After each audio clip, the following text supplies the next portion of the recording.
Bonjour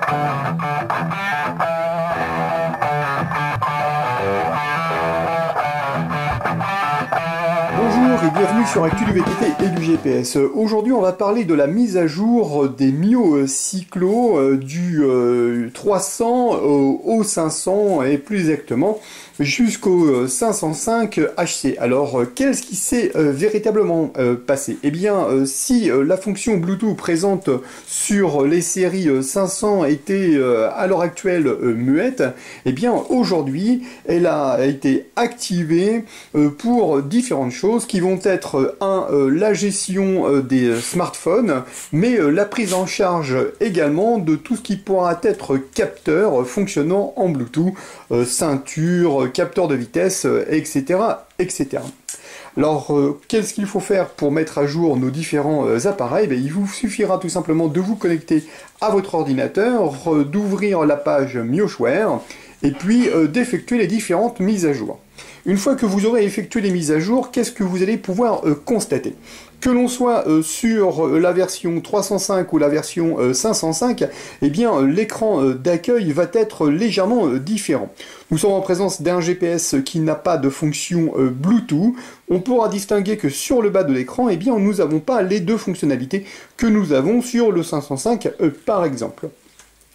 Au niveau des réglages, eh bien on va retrouver exactement la même chose, hormis deux ou trois petites choses. Alors si on va par exemple dans les réglages, si je vais sur le 505 ou si je vais sur le 305, je vais avoir pratiquement la même chose. Sauf que là, on va pouvoir distinguer la partie téléphone, la partie Wi-Fi qui n'y est pas présent, bien sûr sur celui-ci, puisqu'il n'a pas de connexion Bluetooth, et deux modules Wi-Fi. Le point aussi important, c'est que ici, je ne peux pas naviguer d'un menu à l'autre, comme vous allez pouvoir le constater sur la partie 505. Il va falloir que j'utilise les flèches qui sont en bas pour passer d'un menu à l'autre. Vous pouvez distinguer la prise en charge du module DI2 de chez Shimano. Bien sûr, pour que la communication se fasse avec le groupe DI2, il vous faudra utiliser le module de communication qui s'appelle le DFly. Alors voilà, ça c'est vraiment la différence concernant le 305 et le 505. Alors on va se concentrer principalement sur le 505. Alors, comment ça se passe pour la prise en charge du Bluetooth? Eh bien, tout simplement, lorsque vous aurez effectué votre mise à jour, vous allez avoir ce petit icône qui va apparaître et qui vous permettra d'aller vous connecter avec votre smartphone. Eh bien, avec votre smartphone, il vous suffira tout simplement de vous rendre dans les réglages, d'activer tout simplement la fonction Bluetooth, et vous allez pouvoir distinguer le cyclo qui est ici. Il vous suffira donc de vous rendre sur le téléphone et de venir cliquer sur la partie App avec appareil avec appareillé avec un nouvel appareil. Il vous suffira tout simplement de lancer la recherche s'effectuera. On vous dit bien quand même que la communication s'effectue entre le système d'exploitation iOS ou Android. Pour tous ceux qui ont des smartphones tournant avec Windows Phone, eh bien écoutez, actuellement ça ne fonctionne pas. Donc une fois que votre téléphone va être détecté, il vous sera noté ici iPhone 2, etc., etc. Voilà, maintenant votre téléphone est connecté. Alors qu'est-ce qui est pris en charge avec le téléphone? Eh bien tout simplement, on va pouvoir, là dans le cas présent, activer notre Bluetooth. Je vois que c'est déconnecté, on va connecter ça. On va recommencer bien sûr. Hop, on voit. Comme de fait c'est connecté, on voit bien que la partie musique est activée. Il vous suffira donc de venir cliquer sur la partie musique et on va pouvoir lancer notre playlist. Alors, par exemple, on y va.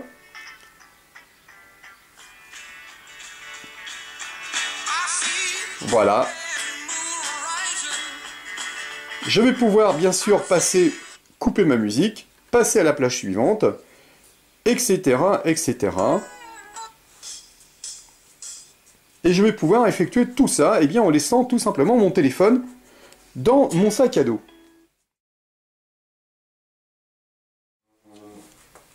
Comment ça se passe pour la partie téléphone? Eh bien, c'est très simple. Votre téléphone et votre GPS étant connectés en Bluetooth, vous allez pouvoir réceptionner les appels entrants et les appels sortants. Alors, Visualisons ensemble ce qui se passe lorsque vous recevez un appel.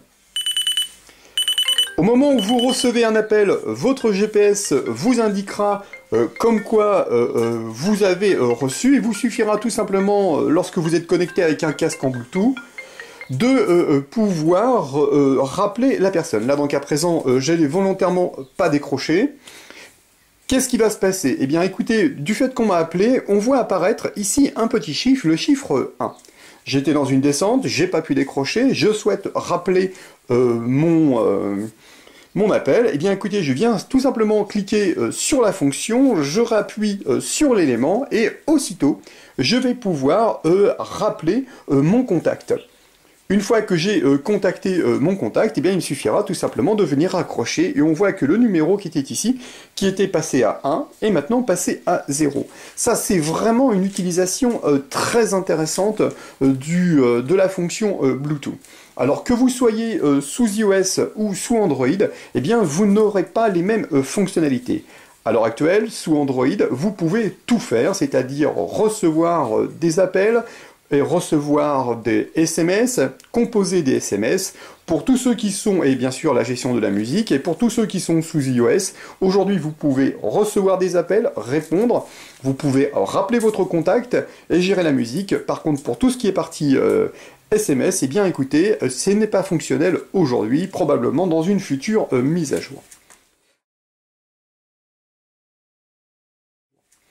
Alors, le point très intéressant sur cette mise à jour aussi, il vous suffira de vous rendre dans les réglages, eh bien, c'est de pouvoir naviguer sur votre écran. Alors, cette fonctionnalité-là n'était pas active sur les précédentes mises à jour. Vous pouvez très bien choisir cette fonctionnalité ou d'utiliser tout simplement les flèches. Hein, c'est vraiment le choix aujourd'hui vous est donné.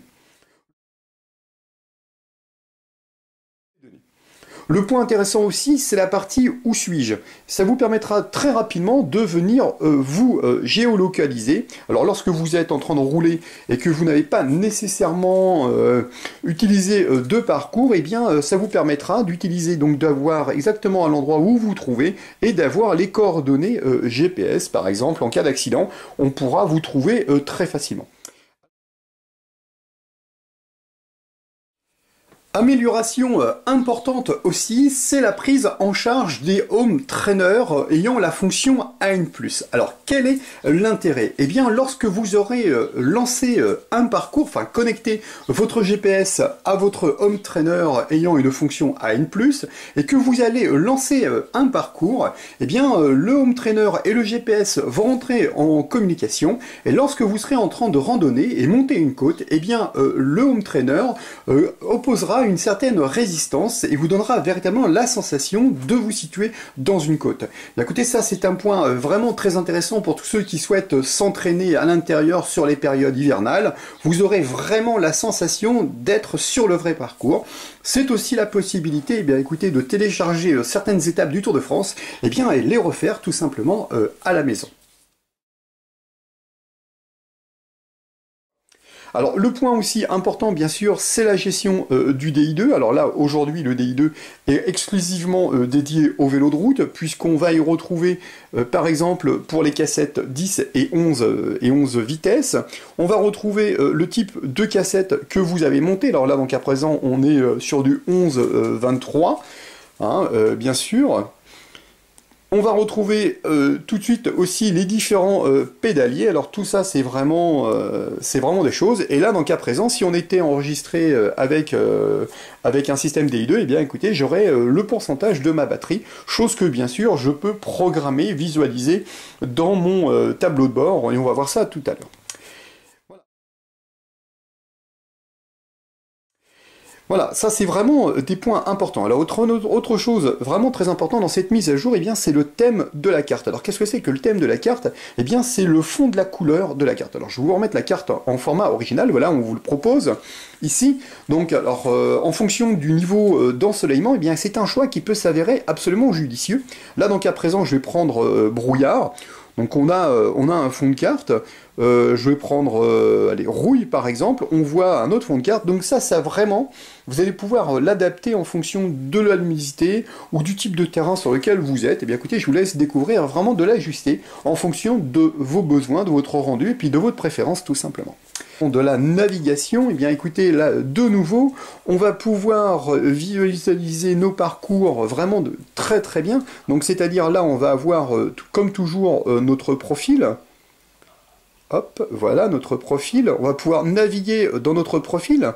Si je prends sur le côté, je vais pouvoir aller visualiser mon parcours sur ma carte.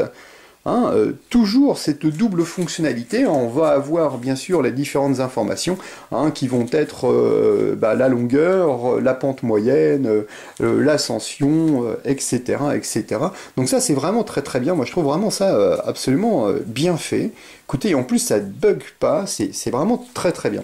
Alors on va s'en prendre un petit peu plus grand, voilà, par exemple, donc là on va vraiment pouvoir naviguer. Alors là comme j'ai pas zoomé, eh bien je vais passer d'une page à l'autre. Alors, je rezoome, voilà, je vais pouvoir naviguer dans mon zoom, je reprends pour le bas, et je vais pouvoir visualiser ma carte. C'est quand même fantastique. Voilà, alors au niveau de la précision du guidage, eh bien écoutez, c'est toujours absolument génial. Voilà, c'est vraiment une très très belle mise à jour qui apporte un ensemble de fonctionnalités absolument intéressantes. Et puis de voir notre Bluetooth fonctionnel, eh bien écoutez, j'en suis absolument ravi. Et ça positionne vraiment le Mio 505 parmi vraiment les GPS les plus haut de gamme du marché actuel, puisque les fonctions liées à la musique et à la gestion des appels entrants et sortants, eh bien aujourd'hui c'est le seul GPS qui est capable de vous proposer cette fonctionnalité. Écoutez, je vous dis à très bientôt sur Actu du VTT et du GPS.